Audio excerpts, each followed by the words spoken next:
This video a couple of times and I don't know that I've been able to pull the idea together, and if I can't pull the idea together, then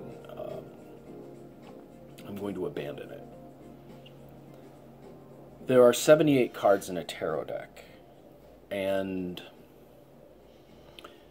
those 78 archetypes, if you want to look at the positive and the negative potentials, encompass quite a bit of human experience and quite a bit of possibility. And I don't know that I've seen them.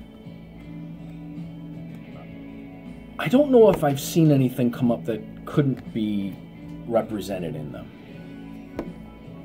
Playing cards also have quite a bit to them. There's 54 different cards, and the combinations is seemingly endless.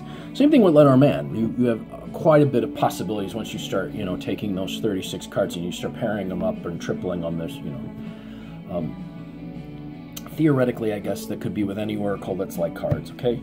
But here's the thing that people ask me about, and this is the reason I'm doing this video, is because people have asked me about this.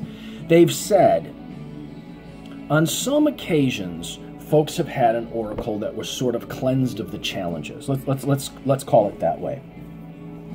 They got an oracle or a set of cards, and the design, for some reason, took out a lot of the challenges that one might see, say, in the tarot, or that one might see, say, in Lotteria cards, or one might see in the playing cards. And then what happened was, the way the oracle was cast, and when they were relying on what the oracle was saying, they seemed to have missed something. And they've said to me, well, I was doing a reading for someone and I missed something. How did I miss it? And then I want to take it to the opposite extreme then.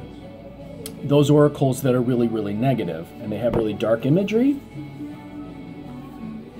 and there's a lot of dark meanings, and then it seems to me that the positive potentials are limited. Okay? I hope you see where I'm going here. Now, this is where do you rely on actual psychic ability, or do you rely on the oracle? Because if the oracle is cast in a way that limits certain potentials, you may miss them. For example, if you use an oracle that doesn't show some of the challenges, like, say, for example, maybe the devil is missing. The devil usually comes up in a case where someone's, bound to something that's not good for them. Well, what happens if you take that archetype out? It's a very powerful archetype, and one that really affects people's lives. You take it out because you don't want to deal with that archetype, and suddenly you might miss something. What you're thinking is a really positive experience is actually the devil archetype working, and that you're chained to something that you don't even see that you're chained to. Okay, so that's one thing. And now the opposite side's true. Let's say you got one that's got all these dark potentials, and you're looking at all these dark meanings, and you miss, and you're planning here for failure. I once saw someone who it was actually really cool. It was a deck of playing cards that his mother had taught him, and there were some pretty dark meanings in there. And playing cards can go really dark. If you know the dark meanings, it can go really dark. But it seemed to me like there was a sort of limit in the way that all the 52 cards were defined. There was a sort of limit of the possibility of the potentials of success. One would sort of be stuck. The philosophy of the meanings of the playing cards sort of led to a hard life. Let me put it that way. And then when you've got an oracle that sort of denies the possibility of challenge, it's sort of the philosophy of it sort of seems to lead towards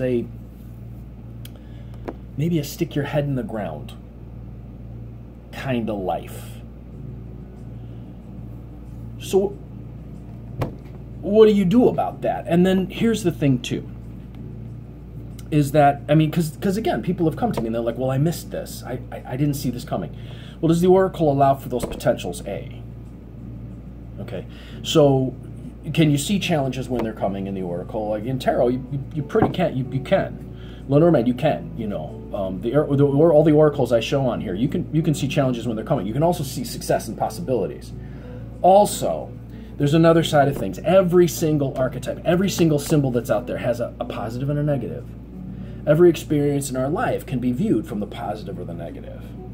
So I guess what I'm hinting at here is, are you willing to look at things realistically enough when you're doing a reading for someone that you see the challenges that are on their way? And are you looking at it positively enough that you can see how they can overcome those challenges?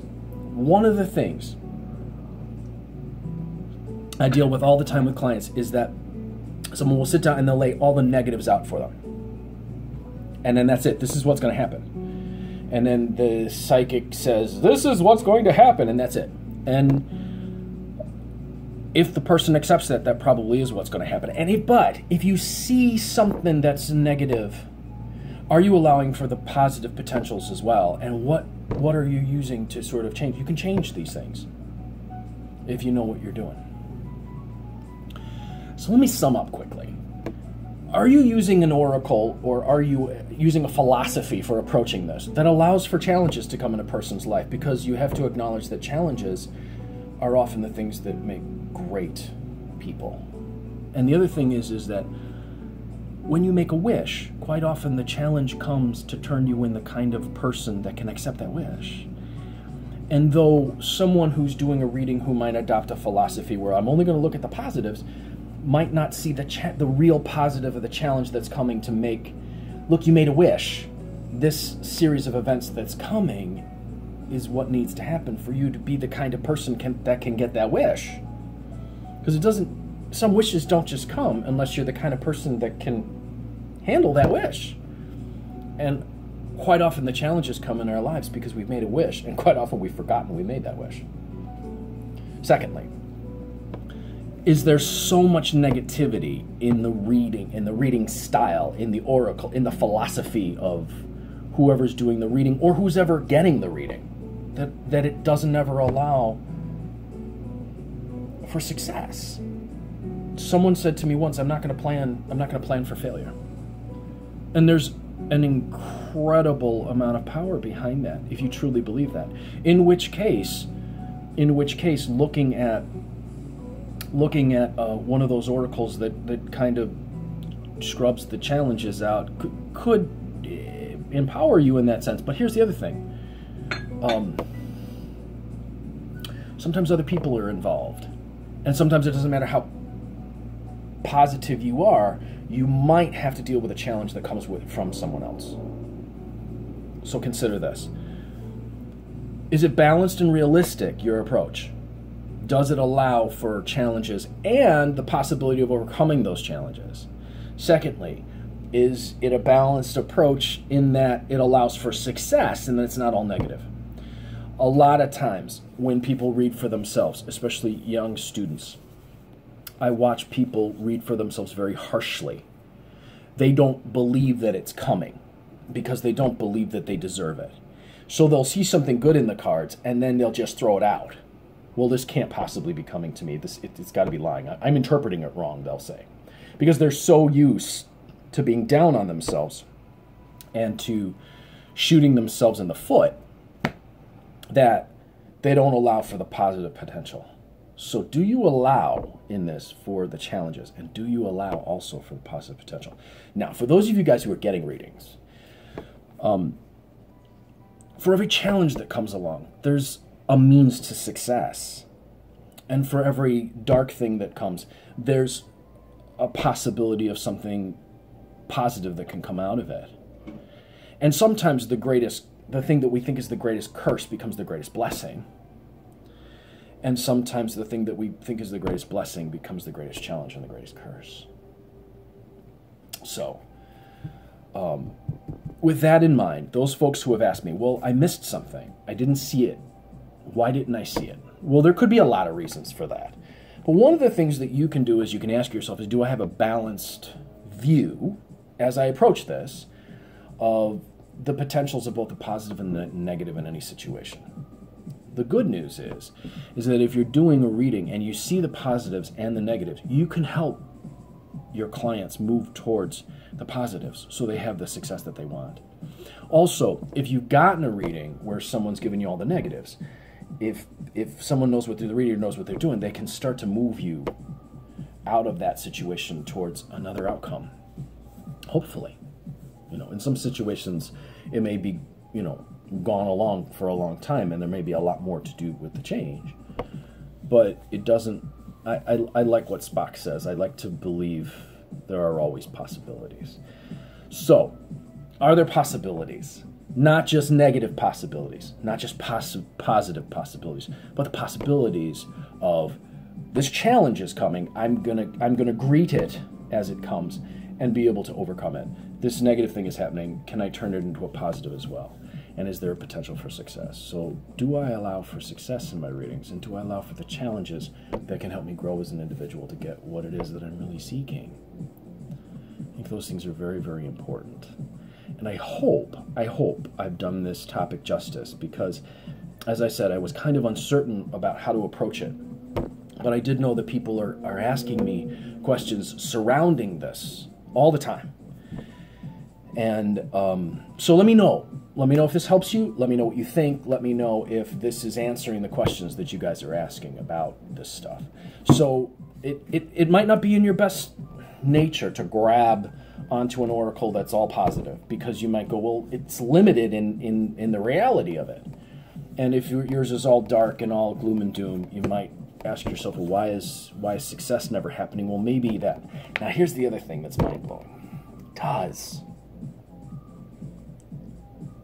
your understanding of the meanings of the cards limit your possibility to grow and live deeper? That's where psychic ability really comes in. That's where this becomes a springboard.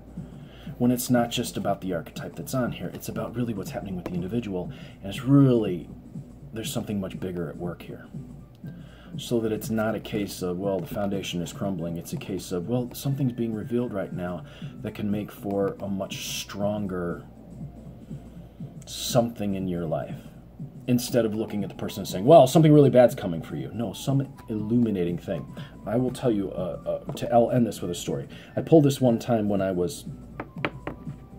first started doing readings for myself one day, and I thought, oh my gosh, the whole world was going to come to a crashing halt. And what turned out to be one of the most successful days of readings I had ever had to that point. I was making connections that I had never made before. And to this day, when I see this card, I think, there's a possibility for great connections to be made, and it doesn't have to be all gloom and doom and the whole world falls apart because the tower is crumbling. The tower is crumbling because you've outlived its usefulness. So, how you present that to a person then is everything. Well, there's about to be a big upheaval in your life. Or you can say, hey, you're about to have a new set of opportunities and possibilities to make connections like you've never had before. Some of the things that have been inhibiting you are going to be swept away. And that's it. And then if the person is prepped for that, a lot of times when the transition happens, they can say, oh, well, I'm transitioning, and there's new possibilities here. Something to consider. Sometimes when we adhere too rigidly to an oracle or a philosophy relating to an oracle, we try to mash a person's experience in it. And then what happens is the person who comes to get the reading is limited in the possibilities of their experience. They can't even have a rich experience because it's limited in what could possibly happen. So, I hope that answers the questions that some of you have been asking me surrounding this topic, and I don't even know what I'm going to call it on the video, but I'll think of something. I am Lucky Links, and listen, if you want to learn a little bit more about tarot or about oracles, I am running some classes right now, virtual classes.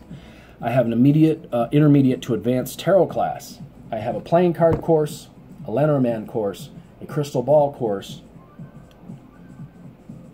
I will be throwing a Mexican Loteria one soon, probably next month or the month after. They happen in a private Facebook group where I post the lectures. People interact with each other in the group setting. They do assignments with each other, and then you get one-on-one coaching sessions, 2 one-on-one coaching sessions with me that are each an hour long. If you'd like to sign up for a course, I think that's all of them. Lenormand playing cards, intermediate to advanced tarot, and the crystal ball one right now. And I will be doing one in Grand Tableau probably too. So if you'd like to get a reading from me, or sign up for a course, 779-302-8009 is the way to do it, or conjurehope@gmail.com. Also, if you like these videos and they're working for you and you like to help keep them going and you want to give a donation, I really appreciate all of the donations that I have gotten so far. You guys are extremely generous. Very much appreciated. I will put my PayPal below where you can do that.